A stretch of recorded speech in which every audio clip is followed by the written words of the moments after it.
Hey, what's going on, everyone? I wanted to make a quick video kind of addressing the whole bad ESN topic. So, probably the first big question I get once people start flipping phones is, Eric, why don't you sell anything as clean ESN? You're always saying sell as bad ESN. And so, the reason for that is it minimizes risk and it makes the business as simple and easy to follow as possible, right? It's just a best practice that I do. Sometimes I do sell phones as clean ESN, but over 90% of the phones I sell as bad ESN.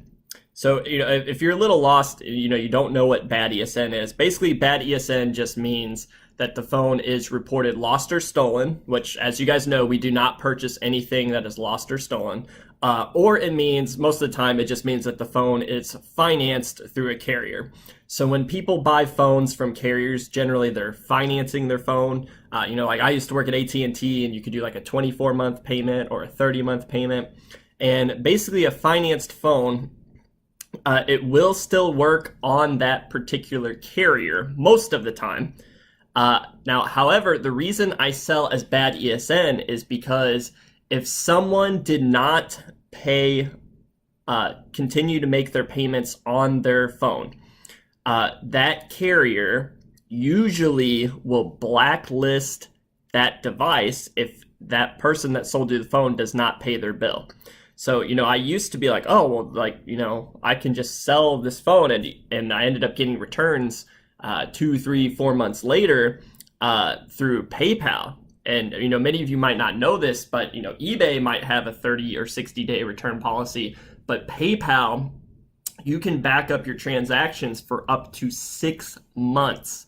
And so if you sell a phone as clean ESN and it goes blacklisted because that phone was still financed and the person that sold you the phone did not pay it off, that phone can then go blacklisted, and then you have to take a return. And as you guys know, the phone market, it fluctuates quite a bit. So, you're going to be having to do a return first off, and then you're going to have to resell that phone as bad ESN anyways, and you're going to get a lot less for it because, over time, phones depreciate in value, right? So, another reason I sell as bad ESN is even if a phone is fully paid off, right? Like you verified it, say the person showed you a receipt that they bought the phone outright, whatever it is, and you just absolutely 100% know this phone's paid off. At this point, you have to make a decision whether you're going to sell as clean or bad ESN. But something you guys may not be aware of is the person that sold you that phone, they could sell you the phone, and then through their phone carrier, they could do an insurance claim on that phone that they sold you. And this happens all of the time. I've had it happen to me many times. And they can report that phone as stolen, do an insurance claim. They then get a new phone, and the phone that they sold to you then becomes blacklisted. So this is something a lot of people are not aware of, and it's something that I didn't even really think of, but I sold phones, and then, a couple months later, I'm getting a return on it saying, hey, this phone just shut off on me, and now when I check it, it says it's stolen. What's going on? And then you have to deal with that. So, if you are not hitting like bigger numbers, if you're not hitting $5, $10, $15,000 in a month, I would definitely recommend just stick to bad ESN. Guys, in Dave's course, we have over 100 people that have hit $10,000 plus in a month. And there's over 1,000 students in Dave's course, and then there's several hundreds other students that have hit several $1,000s in sales.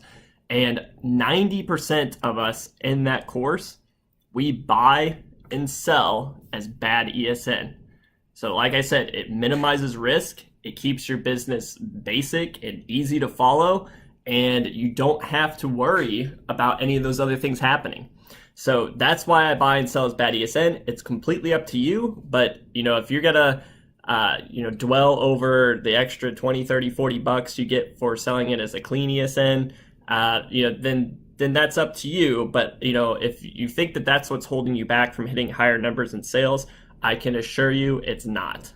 So That's all I got for you guys. I just wanted to kind of squash that whole bad ESN debate. That's my take on it. You don't have to do things my way, but I am a big proponent of modeling success. So I say, okay, what's someone like David Kosciuszko doing? What's someone like Aaron Goldstein in the group who's doing like $50,000 to $100,000 a month in sales? What are those guys doing, and what can I do to copy them so that I have similar results? And both of those guys, they say buy and sell as bad ESN. So that's all I got for you guys. I'll see you later.